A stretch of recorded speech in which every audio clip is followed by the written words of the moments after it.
சத்தியமாக உள்ளே வர்ற வரைக்கும் எனக்கு டைட்டில் கூட என்னன்னு தெரியாது, யாருன்னு தெரியாது. கண்ணடிக்க பிரியா மேடம் கண்ணடிக்க ஒரு வாட்டி அடிச்ச அப்புறம் அடிச்சுட்டே இருக்காரு. இப்போ நீங்கள் வந்து ஃபைட்லாம் பண்ணணும், ஃபைட்டு கற்றுறீங்களாயா? அவர் எப்போயோ அட்வான்ஸ் கொடுத்துட்டாரு.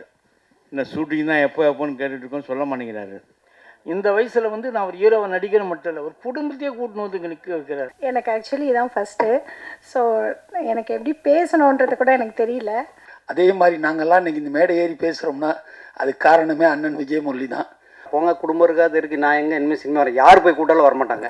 நல்ல வேலை, பொண்ணுக்கு கிளாமர் திவ்யான்னு பேர் வைக்காம மாட்டேன், அதுவே சந்தோஷம்.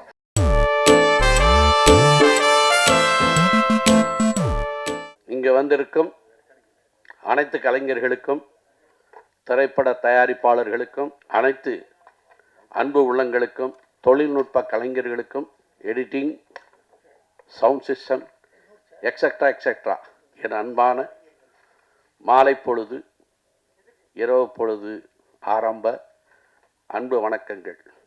இந்த அஸ்ட்ரோலேனாங்கிற பேர் வச்சதே செல்வம். நான் ஏற்கனவே சொல்லியிருக்கேன், செல்வம் எதெல்லாம் சொல்கிறாப்புல அதெல்லாம் சக்ஸஸ் ஆகிடும். அதே மாதிரி கேஷுவலாக பேசிக்கிட்டு இருந்தோம், ரவுடி தாத்தான்னு சொன்னோம். அதேமாதிரி ரவுடி தாத்தாவும் பட பூஜை ஆரம்பிச்சிட்டோம். அதே மாதிரி இது ஜனரஞ்சகமாக இருக்கணும்னு பேசி எடுத்தது, மக்களால் ரசிக்கப்படணும். அதில் நான் சில கருத்துக்கள் என்ன சொல்லியிருக்கேன்னு சொன்னால், தத்துவங்களாக தான் சொல்லியிருக்கேன். அதாவது எவ்வளவோ தத்துவங்கள் இருக்கலாம், ஃபிலாசபி பாடலாம் வந்திருக்கும். நான் இதை வந்து கொஞ்சம் வித்தியாசமாக ஒவ்வொரு ரோலாக சொல்கிறேன்.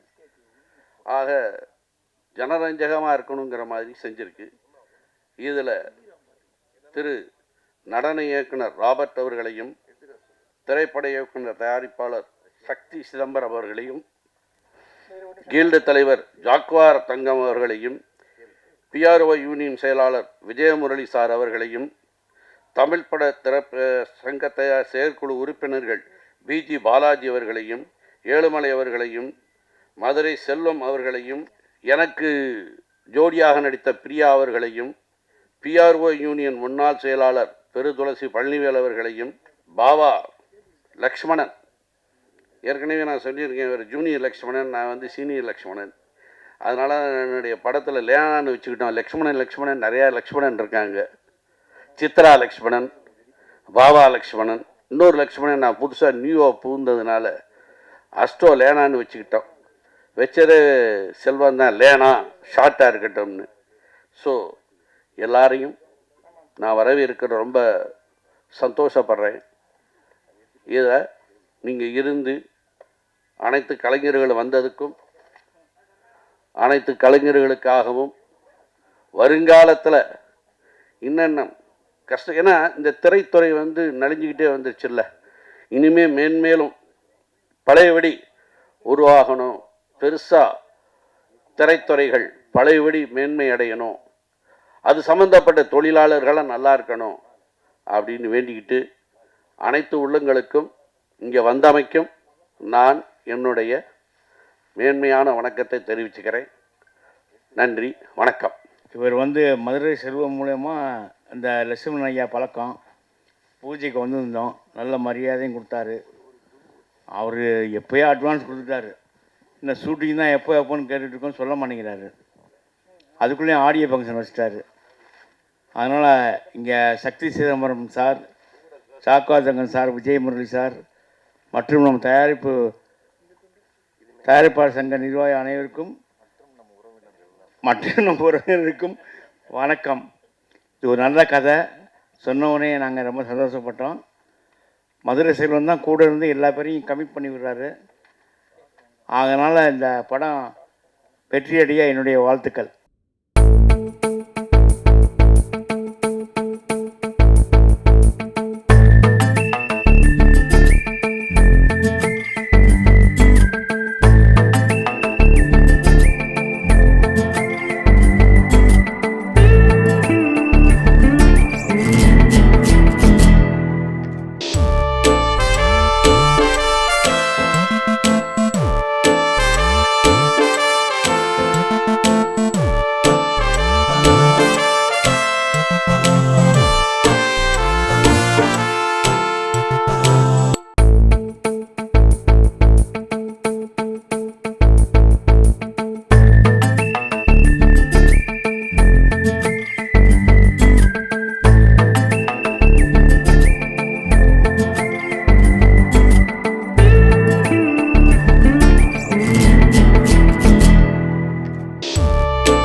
மரியாதைக்குரிய பத்திரிகை நண்பர்களே மற்றும் மேடையில் அமர்ந்திருக்கும் டாக்டர் சக்தி சிதம்பரம் அவர்களே, நடன இயக்குனர் ராபர்ட் சார் அவர்களே, பாவா லட்சுமணன் அவர்களே, கில்டு தலைவர் ஜாகுவார் அவர்களே, தயாரிப்பாளர் சங்க செயற்குழு உறுப்பினர்கள் பாலாஜி சார், ஏழுமலை சார் அவர்களே, மற்றும் இந்த படத்தோட நாயகி, எல்லாத்தை விட கதை, திரைக்கதை, வசனம் எழுதி தயாரித்து டைரக்ஷன் பண்ணி எல்லா வகையிலுமே உண்மையிலே டிஆருக்கு அப்புறம் ஒரு அவதாரம் எடுத்திருக்கிற லட்சுமணன் சார் அவர்களே, இந்த வயசில் வந்து நான் ஒரு ஹீரோவை நடிகர் மட்டும் இல்லை, ஒரு குடும்பத்தையே கூட்டின்னு வந்து இங்கே நிற்க வைக்கிறார். அதாவது சினிமா எடுக்கணுனாலே வீட்டில் விட மாட்டாங்க, ஒய்ஃப் ஒத்துக்க மாட்டாங்க, பிள்ளைங்க ஒத்துக்க மாட்டாங்க, பேரன் ஒத்துக்க மாட்டாங்க. ஆனால் அவங்களை எல்லாருமே சந்தோஷமாக அப்பா கொண்டாந்து நிறுத்திட்டு, தாத்தாவை நிறுத்திட்டு நீங்கள் படத்தை எடுங்கன்னு சொல்லி அவருக்கு ஒரு முழு சுதந்திரம் கொடுத்துருக்காங்க பாருங்கள். அது உண்மையிலே பெரிய விஷயம். அதுவே உங்களை வெற்றி பெற வைக்கும். இந்த படம் பெரிய அளவுக்கு வெளியே வந்து பெரிய அளவுக்கு வெற்றி பெறணும். நீங்கள் போட்ட முதல்ல உங்களுக்கு திரும்பி வரணும், இல்லை பணியாற்றின அத்தனை பேரும் சிறப்பான ஒரு உயரத்தை எட்டணும்னு சொல்லி நன்றி வணக்கம் இந்த வாய்ப்பு கொடுத்ததுக்காக. அதே மாதிரி இதுக்கு எல்லாத்தையுமே காரணம் மதுரை செல்வம்னு சொன்னார். அவர் தொட்டது தொடங்கும், உங்கள் பேர் வச்சுருக்காரு, எல்லாமே தொடங்கிடுறாரு. நிச்சயமாக அது வெற்றி பெறும். நன்றி வணக்கம். எனக்கு ஆக்சுவலி இதான் ஃபஸ்ட்டு. ஸோ எனக்கு எப்படி பேசணுன்றது கூட எனக்கு தெரியல. நான் டீச்சராக இருந்திருக்கேன். அப்போது நான் என்னோடய ஸ்கூலில் ஆர்கனைஸ் பண்ணும் போதெல்லாம் நான் பேசியிருக்கேன், ஆனுவல் டே ஃபங்க்ஷன் அதெல்லாம் பண்ணியிருக்கேன். பட் ஒரு ஒரு சினிமாவில் வந்து இதுதான் ஃபர்ஸ்ட் டைம் நான் இப்படி வந்து பேசுகிறது. எனக்கு முதல்ல இந்த படத்துக்கு ஒரு வாய்ப்பு கொடுத்த நன்றி சொல்ல வேணும் அப்படின்னா செல்வம் சாருக்கு தான் நான் சொல்லணும்.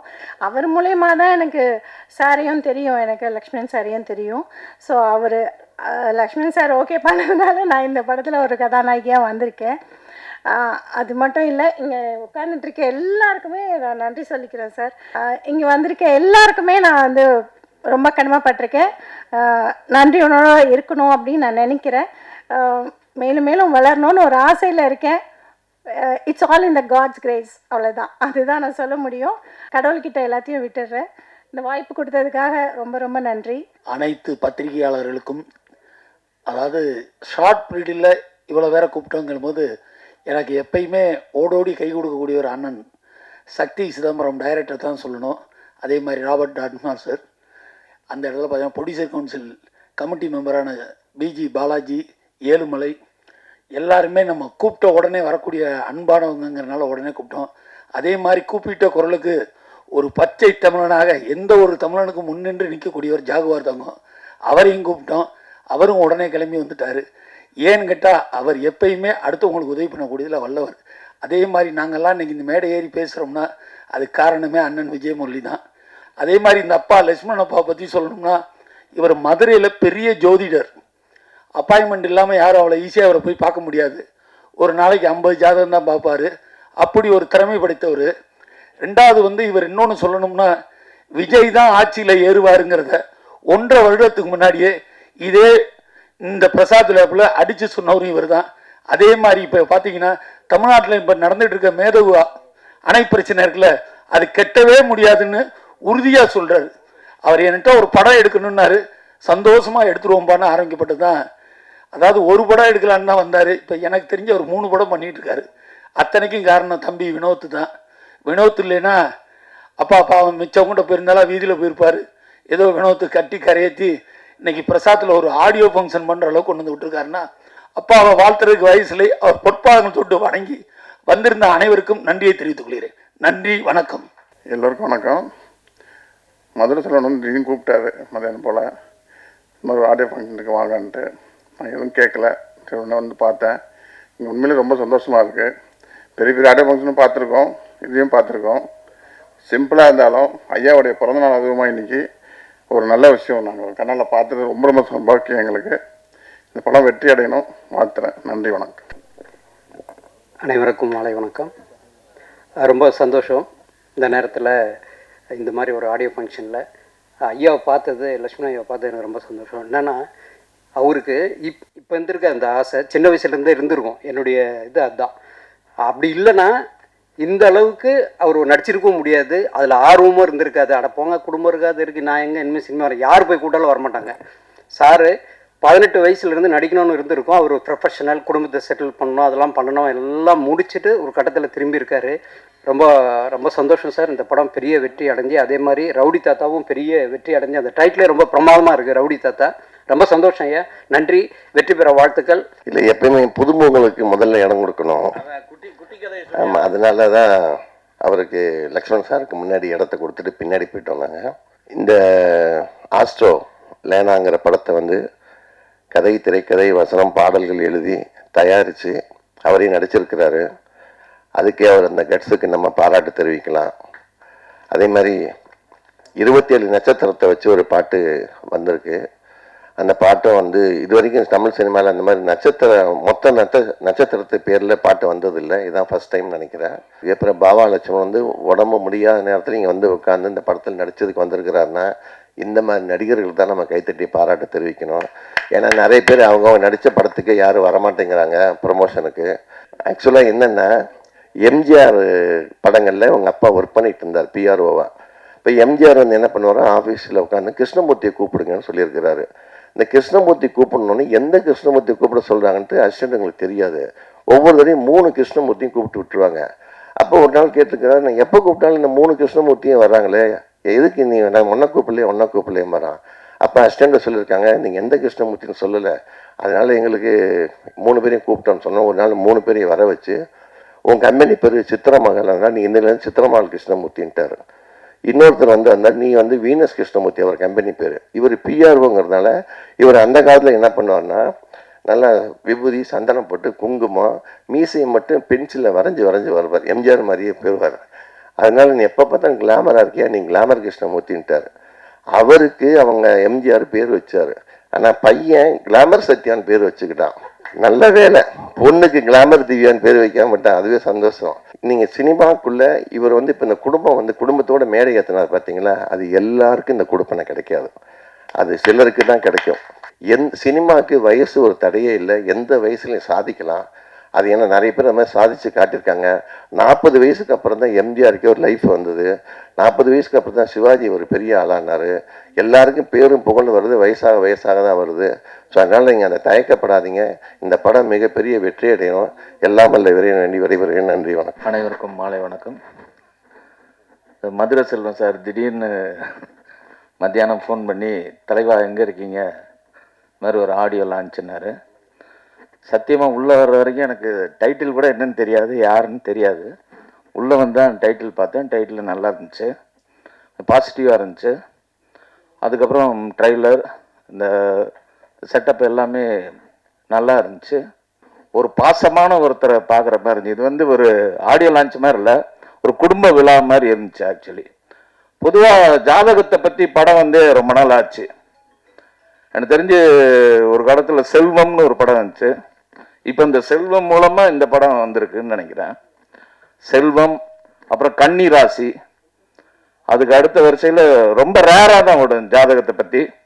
அதனால் இந்த படம் வந்து அவரோட நல்ல மனசுக்கு ஏற்ற மாதிரி நிறையா படங்கள் எடுக்கணும், சின்ன படங்களாக எடுக்கணும், நிறைய பேரோட கனவுக்கு வடிகாலாக இருக்கணும்னு நினைக்கிறாரு. அவரோட கனவு கண்டிப்பாக நிறைவேறும். நீங்கள் ஒரு பெரிய ஸ்டார் ஆகணும் அப்படிங்கிற வாழ்த்த வயதில்லை வணங்குகிறேன். நன்றி, வணக்கம். மேடைக்கு பெரியவங்க எல்லாருக்கும் வணக்கம். ஸோ மோஸ்ட்லி நிறைய பேச மாட்டேன், அது எல்லாருக்கும் தெரியும். பட்டு இங்கே வந்து அண்ணனை பார்க்கும்போது சாங்ஸ் பார்த்தோம், ரொம்ப அழகாக இருந்துச்சுன்னா. சாங்ஸ் எனக்கு ரொம்ப பிடிச்சது, உங்களுக்கும் பிடிச்சிருக்கும். சாங்கில் வந்து எனக்கு ஒன்று தான் பிடிக்கும். இவர் கண்ணடிக்க, பிரியா மேடம் கண்ணடிக்க, ஒரு வாட்டி அடிச்சப்பறம் அடிச்சுட்டே இருக்காரு, இன்னும் கூப்பிடுறீங்களா, அவங்க சாப்பிட பசிக்குது சொல்கிறீங்களா. ஸோ ரொம்ப நல்லா இருந்துச்சு அந்த சீன். ரொம்ப எனக்கு அந்த டச்சிங்காக இருந்துச்சு. கண்ணாடி அவுத்து அடிக்கிறாரு, கண்ணாடி போட்டு அடிக்கிறாரு. ஸோ இந்த படம் வெற்றி பெற வாழ்த்துக்கள். இந்த மேடை ஒரு சின்ன யூஸ் பண்ணலாம்னு நினைக்கிறேன். ஒன்றும் இல்லை, நம்ம பாபா அண்ணனுக்கு பார்த்துருப்பீங்க யூடியூப்பில், பாபா அண்ணனுக்கு நிறைய பேர் ஹெல்ப் பண்ணிட்டுருக்காங்கன்னு. அந்த மாதிரி ஹெல்ப் பண்ணாமல் ஒரு டைரக்டர் படம் பண்ணும்போது அவருக்கு வாய்ப்பு கொடுத்தா போதும், அந்த வாய்ப்பு அவருக்கு மேலே தூக்கி விட்டுரும். ஆனால் ஐ ப்ராமிஸ்ண்ணே, நம்ம படுற படத்தில் எல்லாத்துலையும் நீங்கள் இருப்பீங்கண்ணே, என்னால் முடிஞ்சது. ஓகேண்ணே, லவ் யூண்ணே. இந்த படத்தை வாழ்த்துக்க. தேங்க்யூ. வந்திருக்கும் அனைவருக்கும் வணக்கம். மேடையில் அமர்ந்திருக்கும் அனைத்து பெரியவர்களுக்கும் வணக்கம். குறிப்பாக வந்து சக்தி சிதம்பரம் அவர்கள், விஜயமுரளி அண்ணா அவர்கள், செல்வம் அவர்கள், பழனி சார் அவர்கள், மாதிரி மேடைகளுக்கு அனைவருக்கும் வணக்கத்தை சொல்லிக்கிட்டு, ஹீரோ அவருக்கும் ஒரு வணக்கம் சொல்லுவோம். அப்புறம் ஏழுமலை சார் அவர்களுக்கு, நம்ம கணேஷ் சார் அவருக்கு, குறிப்பாக அந்த படத்தோட ஹீரோயின் அவங்களுக்கு நல்லா லவ் பண்ணாங்க. அதான் கேட்டேன், எப்படி மேடம் லவ் பண்ணீங்கன்னு. ஸ்கூலில் அதை கற்றுக்கிட்டேன் நாங்கள். அதை விட சார் லவ் பண்ணதான் ரொம்ப நல்லா இருந்துச்சு. ரொம்ப நேரம் அந்த ஜீப்பையும் அந்த பைக்கும் ஆக்ஷன் பண்ணிக்கிட்டே இருந்தாங்க. எனக்கு புரியல அது என்னன்னு. ஐயா என்னங்க அது, டைரக்டர் கேட்போம் என்ன அது. செல்வம் சாருக்கு எல்லாமே தெரியும், சினிமா பற்றி எல்லாம் தெரியும். ஒரு நல்ல டெக்னீஷியனை வச்சு படத்தை ரொம்ப நல்லா கொண்டு வாங்க. ஏன்னா இன்றைக்கி படம் பார்க்குறவங்க எல்லாருமே நம்மளை விட ஒரு 1000 மடங்கு அறிவாளியாக இருப்பாங்க. அவங்களுக்கு நம்ம படம் பார்க்கும்போது இந்த படம் சரி அப்படின்ற மாதிரி இருக்கணும். இருந்தால் மட்டும்தான் அந்த படம் ஓடும். காசு இருக்குன்னுலாம் படம் எடுத்துட முடியாது. காசு இருக்கிற மாதிரிலாம் படம் எடுத்தால் அது நிறைய பேர் என்ன ஆச்சுன்னு தெரியும். ராபர்ட் அவர்கள் படம் ஒன்று எடுத்தாங்க, நானும் நடிச்சிருந்தேன் அதில். அது ஓரளவு நல்லா போயிடுச்சு. ஏன்னா அதில் நிறைய வித்தைகள் வச்சுருந்தார். இப்போ நீங்கள் ஃபைட்லாம் பண்ணணும். ஃபைட்டு கற்றுறீங்களையா? இல்லை, எனக்கு ஒரு சின்ன பயம் இருந்துச்சு. ஏன்னா 75 எனக்கு வயசு, 74 ஐயாவுக்கு 73. என்னோட நம்மளோட ஒரு விஷயம் ஒரு ஹீரோவை நடிச்சிட்டாரே, இப்போ நம்ம வேறு ஹீரோ நடிச்சுக்கிட்டு இருக்கவே நினச்சேன். சரி அதில் பரவாயில்ல, ஒரு டஃப்பாக தான் இருக்குது ஒரு. ஆமாம், ஏன்னா ஒரு வயசு முன்ன பின்னாடி. ஆனால் லவ் சீன் இது மாதிரி எனக்கு பண்ண தெரியுமான்னு தெரியாது. இல்லை, எனக்கு அவ்வளோ லவ் சீன் வராது. அந்த மேடம் நல்லா லவ் பண்ணாங்க, டீச்சரு. இல்லை ஆக்சுவலாக என்ன வேணால் லவ் பண்ணிப்பேன், நான் யாரையும் லவ் பண்ணதில்லை. இல்லை, நான் ஆஞ்சநேய டாலில் போட்டிருப்பேன். எப்போதும் ஆஞ்சநேய டாலில் தான் வச்சுருப்பேன். உங்களுக்கு தெரியாது என்ன, வேறு யாருன்னா சொன்னாலும் உங்களுக்கு தெரியுமா? அப்புறம் ஐயா சொன்னாங்க, எனக்கு 1000 பிள்ளைங்க, 1000 மருமகள், 1000 பேத்திங்கன்னாங்க. அப்படியே பேச்சு வாக்கில் 1000 பொண்டாட்டிங்கன்னு சொல்லிடுவான்னு நினச்சிட்டேன். இறைவன் என்ன நினைக்கிறேனோ அதுதான் நடக்கும். அது வரைக்கும் நம்ம ஒழுக்கமாக இருக்கணும், நல்லவனாக இருக்கணும், வல்லவனாக இருக்கணும், அம்மா அப்பாவை மதிக்கணும். தாயை மதிக்கிறவன் மட்டும்தான் வாழ முடியும், தந்தையை மதிக்கிற மட்டும்தான் வளர முடியும். இந்த ரெண்டையும், தாய் சொல்லை தட்டக்கூடாது, தந்தை சொல் முக்கிய மந்திரம் இல்லைன்னு சொல்லுவாங்க. அந்த இது உங்களுக்கு எல்லாருக்கும் இருந்தால் நீங்கள் உண்மையில் உங்கள் வெற்றியை யாருமே தடுக்க முடியாது. புனிதம் பெற்றால் மட்டும் இல்லை, தியானம் பண்ணாமல் சித்தர்கள் புத்தர்கள் புனிதர்கள் பிறக்கிற இந்த தமிழ்நாடு, அந்த தமிழ் வாழ்க, தமிழ் வெல்க.